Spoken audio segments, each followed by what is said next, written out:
जय हिंद दोस्तों, वंदे मातरम। तो भैया वो रक्षाबंधन का तिलक ही क्या जो अगले दिन एक बार नहाने में ही मिट जाए, तो इसीलिए हमारा तिलक भी यहाँ पर लगा हुआ है। और भाई क्या रक्षाबंधन का दिन गया है, सिर्फ माताओं बहनों के लिए भाइयों के लिए नहीं बल्कि स्त्री 2 के लिए भी एक के बाद एक रिकॉर्ड ये मूवी ब्रेक कर रही है। इसके अलावा रिपोर्ट्स ये भी निकल कर आ रही हैं कि भाई स्त्री जो है वो फाइटर का रिकॉर्ड तोड़ चुकी है और कल्कि के रिकॉर्ड की तरफ बढ़ चुकी है। मतलब फाइटर जो कि बॉलीवुड की इस साल की सबसे हाईएस्ट ग्रॉसिंग मूवी थी, उसने 212 करोड़ रुपए का कलेक्शन किया था एंड वो अब पीछे छूट चुकी है।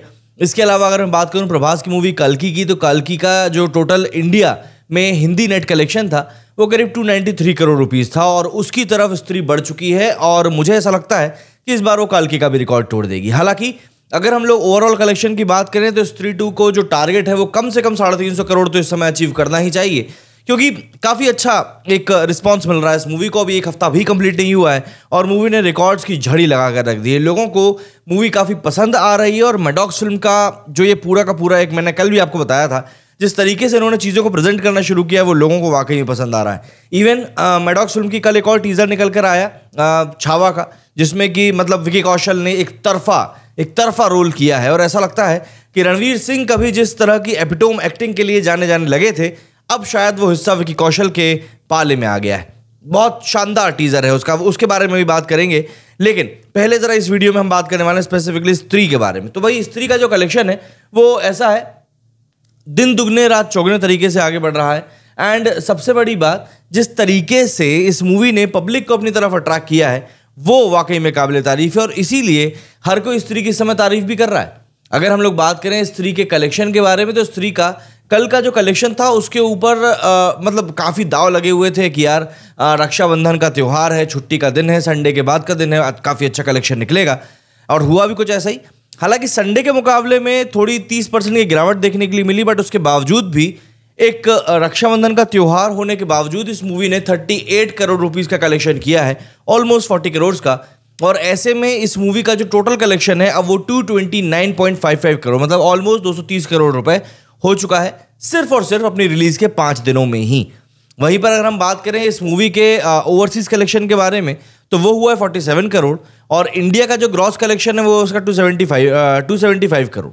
तो ऐसे में अगर हम overall world wide gross collection की बात करें तो इस मूवी का कलेक्शन 322 करोड़ रुपीस ऑलरेडी हो चुका है। 322 करोड़ ग्रॉस कलेक्शन हो चुका है। अब कई लोग कंफ्यूज होते हैं कि यार ग्रॉस कलेक्शन क्या होता है, नेट कलेक्शन क्या होता है। देखिए दोनों कलेक्शन अलग होते हैं। ग्रॉस कलेक्शन में किसी भी तरह के डिडक्शंस नहीं होते, कई तरह के डिडक्शंस होते हैं तो वो सारे डिडक्शन ग्रॉस में नहीं गिने जाते। तो ग्रॉस कलेक्शन जो है इसका टोटल वर्ल्ड वाइड 322 करोड़ रुपए हो चुका है। और अगर हम सिर्फ और सिर्फ इंडिया नेट कलेक्शन की बात करते हैं तो वो अकेला 230 करोड़ वो भी हो चुका है। तो ऐसा नहीं कि मूवी का कलेक्शन कहीं से कहीं तक भी कम है, मूवी काफ़ी अच्छी स्पीड से आगे बढ़ रही है और ऐसा लग रहा है कि आने वाले दिनों में इसका और भी कलेक्शन अच्छा निकलेगा। और मैं जो 350 करोड़ के टारगेट की बात कर रहा हूँ वो ही इसका इंडिया नेट कलेक्शन की मैं बात कर रहा हूँ कि 350 करोड़ रुपए इंडिया नेट कलेक्शन कम से कम इस मूवी को निकालना चाहिए। वहीं अगर हम लोग दूसरे हाथ पर बात करें इसी के साथ रिलीज हुई अक्षय कुमार की मूवी खेल खेल में की, तो भैया उसकी हालत बहुत खराब है। कल रक्षाबंधन का त्यौहार होने के बावजूद भी ऐसा लगता है कि लोग इस मूवी को देखने के लिए घरों से निकले नहीं। एंड संडे के मुकाबले ऑलमोस्ट 50% का ड्रॉप इसके कलेक्शन में देखने के लिए मिला। एंड मंडे रक्षाबंधन को इस मूवी ने 2 करोड़ रुपए का कलेक्शन किया है। 16 करोड़ रुपए खेल खेल में का अब टोटल कलेक्शन हो चुका है।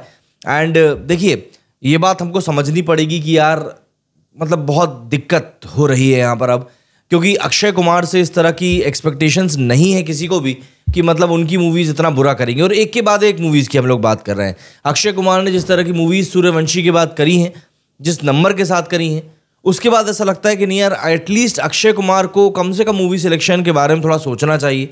बार बार जिस तरीके से उनकी रीमेक्स निकल कर सामने से, सौरारे पट्टू की भी रीमेक अभी निकल कर आई थी, बुरी तरह फ्लॉप हुई थी वो मूवी भी, उसका तो मैं नाम तक भूल गया हूँ। एंड इसके अलावा ये खेल खेल में आई, मतलब लोगों की एक्सपेक्टेशंस बहुत ज़्यादा हैं अक्षय कुमार से।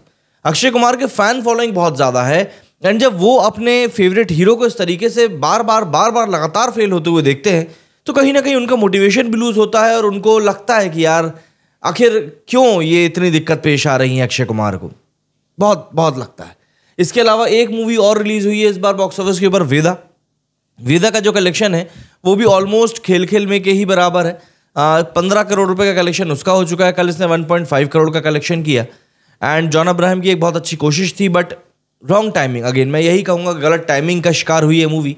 और गलत टाइमिंग का शिकार भी किसी और की वजह से नहीं, बल्कि खुद मेकर्स की वजह से ही हुई। मतलब मुझको एक चीज़ जो जेन्युइनली समझ में नहीं आती है वो ये कि चाहे आप जॉन अब्राहम की बात कर लें, आप अक्षय कुमार की बात कर लें, या आप स्त्री की बात कर लें, मतलब राजकुमार राव और श्रद्धा की बात कर लें, आप देखिए तीनों ही मूवीज़ अपने आप में अच्छी मूवीज़ थी, बढ़िया मूवीज़ थी। कहीं पे सोशल मैसेज था तो कहीं पर थोड़ी हटके मूवी थी, हर तरह की मूवी थी। तो मुझको लिटरली ये समझ में नहीं आता है कि जब आपका इतना पैसा लगा हुआ है एक मूवी के ऊपर, तो फिर आप क्यों चाहेंगे उसको क्लैश में उतारना। देखिए, या तो ये लोग ओटीटी से इतना पैसा कमा ले रहे हैं कि इनको फर्क नहीं पड़ता मूवी थिएटर में चले या ना चले, दिखा दो, लोग देखने आ गए तो अच्छी बात, नहीं तो हमारा पैसा तो ओटीटी से ही रिकवर हो जाएगा। क्योंकि इसके अलावा मुझको और कोई कारण नजर नहीं आता। ब्लैक मनी का कई लोग बोलते हैं, बट उस तरफ हम नहीं जाते हैं। जो एक लेजिटिमेट तरीका दिखता है वो यही है कि ओटीटी से पैसा निकल आता है एंड ज़्यादा बड़ी चीज़ों की ज़रूरत पड़ती नहीं है कि भाई थिएटर में लोगों की भीड़ लगे। बट इसमें आपको पता है सबसे बड़ा घाटा क्या होता है?